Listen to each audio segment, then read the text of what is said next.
Nehoda sa stala krátko po 7. večer pred Starými horami smerom z Donoval. Turecký kamionista v prudkom klesaní zrejme prehrial brzdy. Niekoľkotonový stroj s návesom sa tak nekontrolovateľne rútil dolu kopcom. V protismere zachytil oproti idúce auto. Kamión sa na ceste prevrátil a náklad sa zrútil do priekopy. Ja tu bývam, som počul rachot jak hovado. V kabíne ostal zakliesnený okrem tureckého vodiča aj mladý pár stopárov z Poľska. Najhoršiemu zabránil šofér slovenského kamiónu, ktorý bol na mieste nehody prvý. Predné práve koleso mu horelo. No, nafta vytekala, tak som vyťahol hasičák a rýchlo som hasil. Z kabíny sa podarilo dostať len 23-ročnej žene. Dvaja muži ostali zakliesnení, vyslobodili ich až hasiči.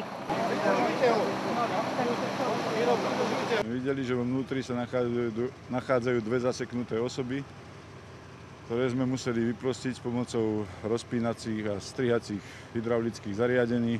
Hasiči všetkých troch odovzdali záchranárom. Je až neuveriteľné, že zo zdemolovanej kabiny vyviazli takmer úplne bez zranení. Boli však v poriadnom šoku, dezorientovaní, nechápali, čo sa stalo. Oboch Poliakov, aj tureckého vodiča, aj napriek tomu odviezli do Banskobystrickej nemocnice na pozorovanie.